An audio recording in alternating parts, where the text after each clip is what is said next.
Hello, everybody. Um, Part of why I do this, part of why I became an apologist is because when you see an injustice in America, you are lucky enough to have the opportunity to speak out. Many people out there like, you can't judge. You can't judge. The hell I can't. There are people in the Middle East that can't judge. In America, we have the right to freedom of speech, and that's because speech is a very powerful thing. So if I see an injustice, I ought to speak up and talk about it.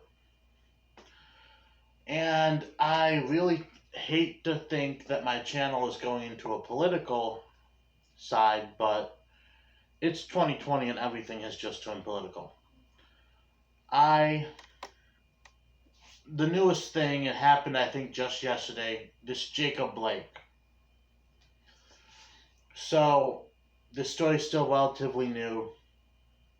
Who we can trust to tell us what is still pending, but I've watched multiple videos. People saying the cops were wrong, people saying Jacob Blake was wrong. But I do want to say this because I feel like it has to be said. The version of the story that I got is because there's two videos and I watched both of them from two different angles. There's one where one's shot from the side of a car and the other's like shot more from a distance diagonal so you can see what happened behind the car before the guy walked around the front of the car. But from the story I have is the police officers tried to tase him. Taser didn't work. This man starts walking toward his car. And I'm going to be completely honest to you from the bottom of my heart. When I saw this video at first, I didn't expect it to be real. I thought it was a parody. Because when you look at the video, Jacob Blake is walking so casually, so not even minding the gun pointed at his back, that I'm like, that's so unrealistic. If someone's pointing a gun at you, you pay him attention. But he's just totally walking away, chill. He goes to the front of his car. Goes to the front of his car, gets in the, opens the driver door, and he reaches in, and that's when the police officer fires 4 shots. Now, there are 4 things that I want to say because I know people are trying to make this out to be the next George Floyd, and I disagree for 2 reasons. The very first reason, the weakest, because I saved the best for last.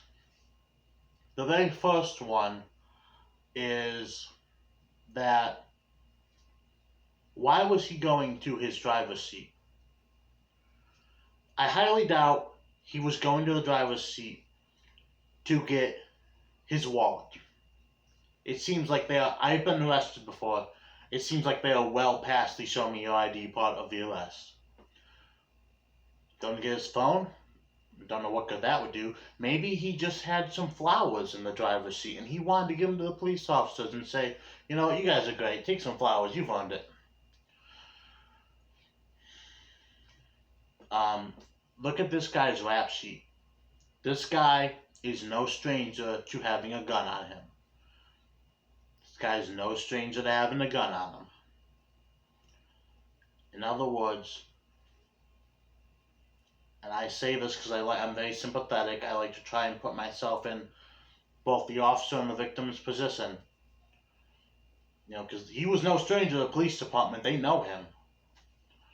And if I see you reach into something, like especially when you're heading that intently toward the driver's seat of your car, and I see you really going for something, like really making a dash for it, and I know you have a very good chance of having a gun in that thing. I don't know what you could possibly be reaching for, but I know you have a history with guns. I'm not going to lie, you got about a 3 out of 10 chance that I probably would have shot you. And now for all you who just got aggravated, I think that's a horrible thing to say. Here comes my best for last, the second point. This man is still alive. He is not dead. After they shot him, they gave him CPR, helped him, airlifted him to the hospital. He's not dead. He's still alive. And that's the part where I say, well, I would have shot you too. I would probably aim for something like the leg. And this is the problem that I see with far too many people getting far too aggravated and emotional about this. This is an example of racist white police officers killing unarmed young black men.